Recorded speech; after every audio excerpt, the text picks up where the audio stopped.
Muito do que a gente vê por aí, muito do que a gente lê em sites ou assiste no YouTube, não são críticas, ou pelo menos não são o que eu chamaria de crítica. São meras descrições dos filmes. A pessoa conta ali o que acontece no filme, descreve algum ou outro elemento mais técnico, diz que a fotografia é assim, que a montagem é de tal jeito e meio que dá uma opinião, diz se gostou ou não.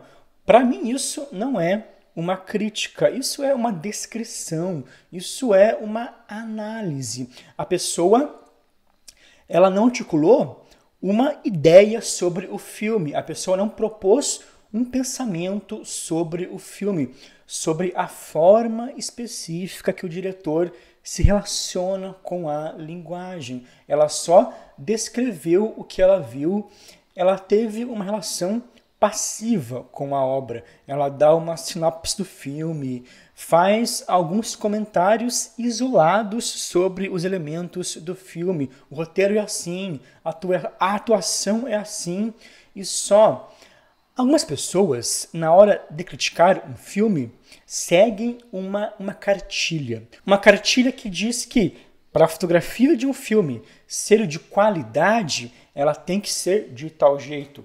Para a atuação de um filme ser boa, ela tem que ser desse jeito específico. Para o roteiro ser bom, ele tem que ser redondinho. Ele não pode ter furos de roteiro. E aí eu pergunto, isso é fazer crítica? Comentar um filme a partir de uma cartilha que diz o que está certo e o que está errado é realmente fazer crítica de cinema?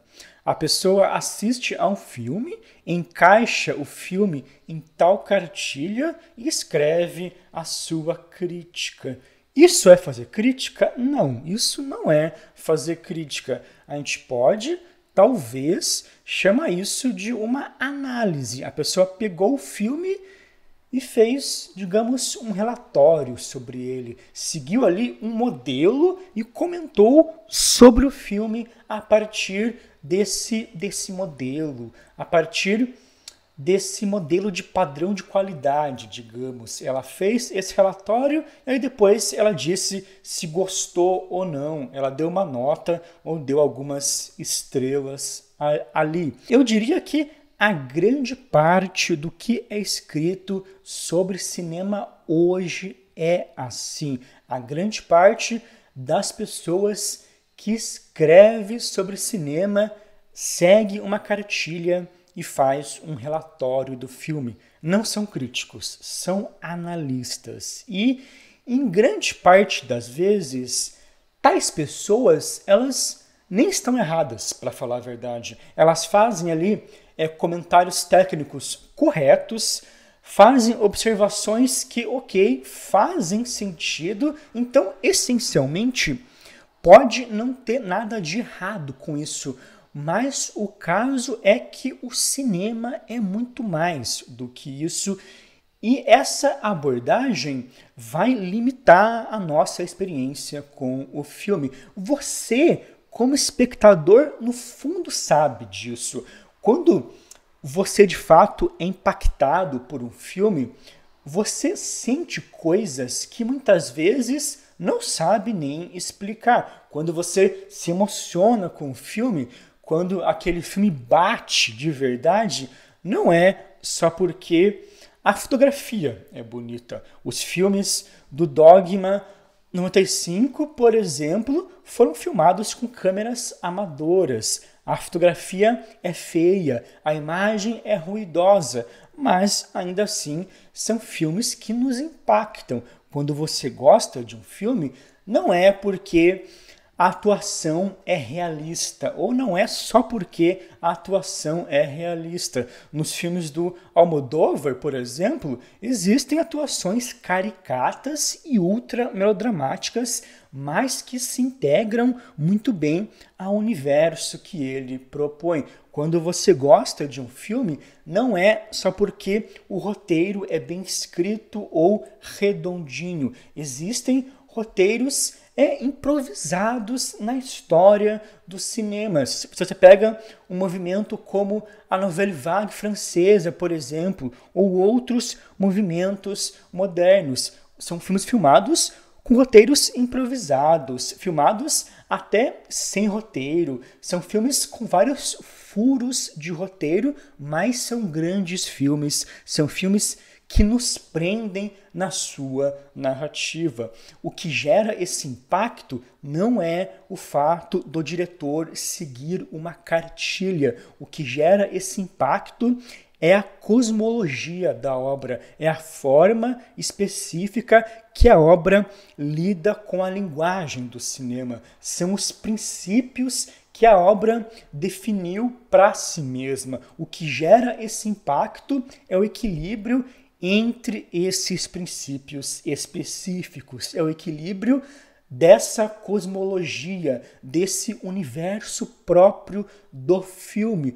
Todos os elementos do filme, a fotografia, a montagem, a atuação, o roteiro, eles não respondem a uma cartilha universal. Eles não respondem a esse padrão de qualidade genérico. Eles respondem a uma cosmologia própria daquela obra, a um princípio próprio daquela obra específica. Um bom filme não segue uma cartilha, muito pelo contrário, na verdade. Um bom filme segue regras próprias. Um bom filme propõe um olhar específico sobre a linguagem do cinema.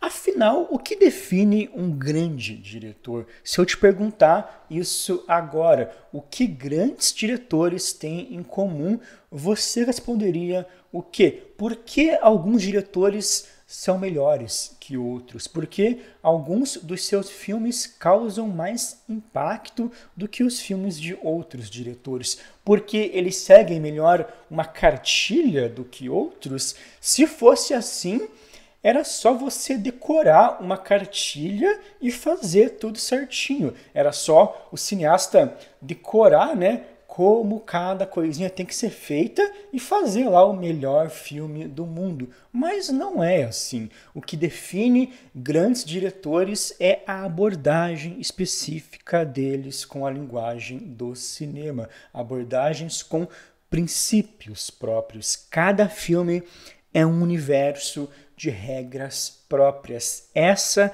é a coisa mais importante que você, como crítico e como espectador, deve saber. Cada filme é um universo de princípios próprios. Eu não posso usar a mesma definição de uma boa atuação para criticar todos os filmes do mundo. Antes disso, eu preciso entender a cosmologia específica do filme em questão que eu estou assistindo. Eu preciso entender esse princípio do diretor, essa proposta do diretor com a linguagem. Em um filme do Glauber Rocha, por exemplo, as atuações são muitas vezes exageradas. As pessoas saem gritando, caem no chão. A forma como ele desenvolve os personagens não é realista, é uma forma alegórica. O Glauber parte de um contexto realista, de uma realidade social, mas aborda isso com uma carga simbólica muito forte. Para eu julgar um filme desses, para eu assimilar um filme desses em todas as suas possibilidades, eu preciso entender esse princípio. O 2001 do Stanley Kubrick não tem um final fechado. O filme não apresenta respostas para as perguntas que faz. Uma cartilha sobre o roteiro pode dizer que o filme tem um roteiro ruim, um roteiro que não faz sentido. Se você pegar um manual de roteiro, pode estar escrito lá que você precisa responder às perguntas que o seu filme propõe. Mas o Kubrick não segue uma cartilha, ele segue um princípio próprio. O Kubrick e o Arthur C. Clarke não estão interessados em propor um roteiro fechadinho. Eles estão interessados em propor uma experiência audiovisual, uma experiência sensorial, uma experiência intelectual livre. É claro que os bons teóricos sobre o roteiro vão entender isso. O Robert McKee, por exemplo, autor desse livro aqui, do Story, um dos livros que eu mais uso nas minhas aulas sobre roteiro. O McKee, ele tem uma teoria sobre tramas do cinema em que ele percebe isso. Ele percebe essa possibilidade de tramas distintas que vão rejeitar uma cartilha universal. Mas o McKee é um grande teórico, é um teórico acima da média. O que eu quero dizer com tudo isso é que se você analisar um filme através de uma cartilha, você vai ficar só na superfície do filme. Você não vai realmente adentrar essa obra. Você não vai realmente compreender a relação do cineasta com a linguagem, compreender a relação específica daquele filme com a linguagem do cinema. Cada filme propõe uma relação própria com a linguagem. Não existe uma regra que diz que um bom roteiro tem que fazer tal coisa, que uma fotografia boa tem que ser assim. Se a gente pegar o Brown Bunny do Vincent Gallo, por exemplo, é um filme que o cara fez praticamente sozinho. Ele dirigiu, atuou, fotografou, editou. E se a gente pensar em termos técnicos de uma cartilha, é um filme bastante mal fotografado. Tem várias cenas mal iluminadas, a luz é meio chapada, mas tudo isso se adequa muito bem a uma temática mais crua que o trabalho propõe. Se adequa muito bem a uma sensação de mal-estar que o filme quer passar, a uma sensação de dissociação do personagem dentro daquela história. Quando você analisa tudo através de uma cartilha, e você se depara com um filme que ignora tal cartilha, você meio que fica sem saber o que fazer. Você pode ficar um pouco perdido. Vamos pegar, por exemplo, o Império dos Sonhos, do David Lynch. Ele gravou o filme numa câmera digital de baixa resolução, não gravou em alta definição, a fotografia é granulada, os enquadramentos são estranhos, muitas cenas são escuras. O filme ignora completamente uma cartilha técnica. O roteiro, então, é uma loucura. O Lynch diz que foi escrevendo o roteiro enquanto gravava o filme, mas isso tudo se adequa à proposta da obra. É um filme que lida com vários regimes de realidade, lida com sonho, lida com o mundo real, lida com o mundo do cinema, lida com o mundo do filme dentro do filme. Você se perde junto com a personagem nesses regimes de realidade que o Lynch propõe ao longo do filme. E mesmo que o roteiro não tenha uma evolução dramática pré-definida, ele propõe uma evolução sensorial. A viagem da personagem vai ficando cada vez mais sombria. Essa fotografia, entre aspas, feia, cria uma angústia. Esse é um filme que faz o oposto do que uma cartilha diz que um bom filme deve fazer. É um filme que ignora tais regras técnicas e propõe princípios próprios. Não é um filme que ignora a técnica. Nenhum desses filmes ignora a técnica. Na verdade, eles dominam a técnica. Eles só não usam uma cartilha na hora de lidar com a técnica. Porque existe sim um conhecimento sobre a linguagem do cinema, mas esse é um conhecimento que te apresenta ferramentas. Você deve aprender a usar tais ferramentas, mas você usa tais ferramentas como você quiser. Você precisa saber o que cada ferramenta faz, com certeza, mas você constrói o que você quiser com elas. Alguns cineastas constroem obras mais convencionais, outros constroem obras menos convencionais. Os que constroem obras menos convencionais não são melhores do que os que constroem obras mais convencionais. Não caia nesse papo também. Tem gente que diz que só filme europeu de arte é bom e todo filme de Hollywood é ruim. Isso não é verdade. Um bom filme é um filme que define um princípio próprio com a linguagem. Esse princípio pode ser convencional ou não, mas ele precisa ter uma sensibilidade específica do diretor. Se a gente pensar no Parasita, por exemplo, é um trabalho relativamente convencional em termos técnicos, mas ele possui um princípio muito próprio ao lidar com essas convenções, né? Ele mistura várias convenções. A principal ideia que eu quero passar aqui é que os filmes do Glauber Rocha, os filmes do Dogma 95, o 2001 do Kubrick, o Brown Bunny, o Império dos Sonhos do David Lynch, não são filmes que seguem uma cartilha, mas são grandes filmes. São filmes que geram um impacto muito grande no espectador. E por que isso acontece? Porque eles seguem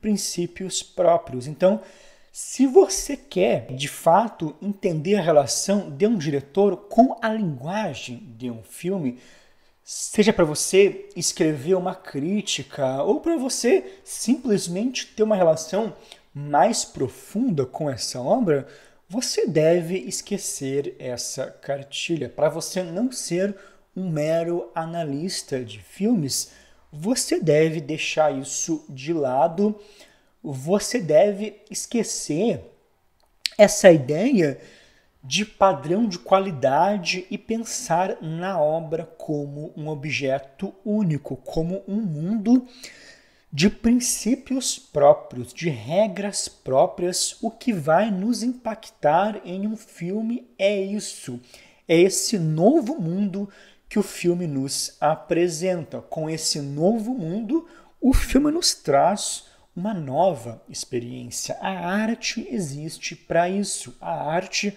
não existe para seguir uma cartilha. A arte não existe para ser meramente analisada. Ela existe para propor experiências sensoriais, emocionais e intelectuais.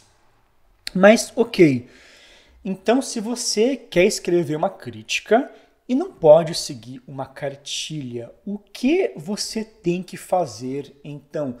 Qual deve ser o seu guia, digamos, ao escrever uma crítica?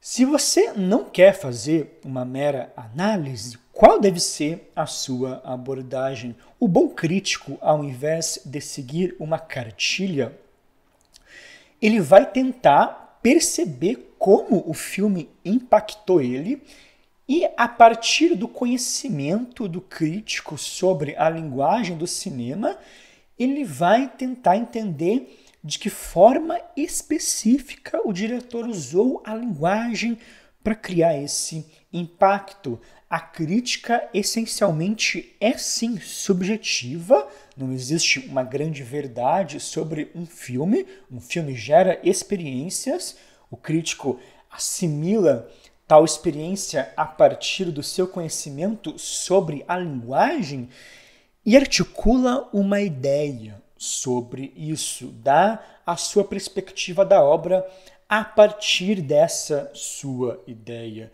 Quando o Eric Romer, um crítico e cineasta francês, escreve uma crítica sobre Um Corpo que Cai, do Alfred Hitchcock, para a Cahiers du Cinéma, uma grande revista francesa de cinema. O Romer, ele não analisa o filme com uma cartilha, ele articula uma ideia, ele defende uma teoria sobre a obra. Quando a Annette Michelson, uma grande crítica norte-americana de arte e de cinema, faz um texto sobre o 2001 do Kubrick, ela também não isola os elementos do filme e faz um relatório sobre a obra. Ela propõe uma ideia sobre o filme, ela articula uma ideia sobre o filme. A Annette Michelson, essa crítica, tem um texto muito icônico sobre o 2001, um texto que é das melhores críticas já escritas por alguém. O crítico faz isso. Essa é a diferença entre analisar e criticar um filme. Uma crítica ruim não é uma crítica que não entendeu o filme. Um filme não tem uma grande verdade. Uma crítica ruim é uma crítica que não propõe uma ideia sobre a obra, que apenas analisa a obra ou que não sustenta muito bem a sua ideia sobre a obra. O crítico, na verdade, articula uma ideia que talvez nem o diretor tenha pensado. Até porque, quando um artista faz uma obra, ele não quer que todas as pessoas do mundo tenham a mesma experiência com a obra. Ele quer justamente propor essas possibilidades. Claro que o artista, o diretor, possui a sua intenção inicial, mas a nossa assimilação da obra não precisa se limitar a isso. Inclusive, o que define o legado de uma obra não é a intenção do artista, é o modo como essa obra impactou o mundo. São as várias interpretações que essa obra gerou. Interpretações de teóricos e críticos, interpretações, claro, bem embasadas, interpretações que partem do conhecimento do crítico sobre a linguagem do cinema. Uma crítica é isso. Uma crítica é quando você parte da sua experiência com a obra e articula uma ideia sobre isso, propõe uma perspectiva sobre aquilo. Uma crítica é, na verdade, o oposto de uma análise. O cara que faz a análise não propõe nada. O analista tem uma relação passiva com a obra, ele só encaixa o filme ali em uma cartilha e deixa por isso mesmo. Ele faz ali o seu relatório e acabou. O crítico não, o crítico vive a experiência que a obra propõe. Ele tem um olhar ativo, ele constrói uma ideia sobre essa experiência. A crítica é a defesa dessa ideia. O crítico não vai explicar o filme. Hoje em dia, isso está muito na moda, né? Vídeos que explicam o filme, pessoas que explicam o filme. Isso não existe. A sua crítica pode sim propor uma interpretação da obra, mas não pode dizer que aquela interpretação é a verdade final sobre o filme. Uma boa crítica não é a crítica que descobre a verdade sobre o filme, que explica o filme. Um filme não tem uma única verdade. Uma boa crítica é uma crítica que argumenta bem a sua ideia, que articula bem essa sua interpretação sobre a obra, que constrói argumentos interessantes para sustentar a sua ideia. Essa é a diferença entre criticar e analisar. Comente aqui embaixo, me diga o que você achou desse vídeo, dê a sua perspectiva sobre o assunto. Acho que por enquanto eu já dei bastante coisa para vocês pensarem, então a gente se vê no próximo vídeo.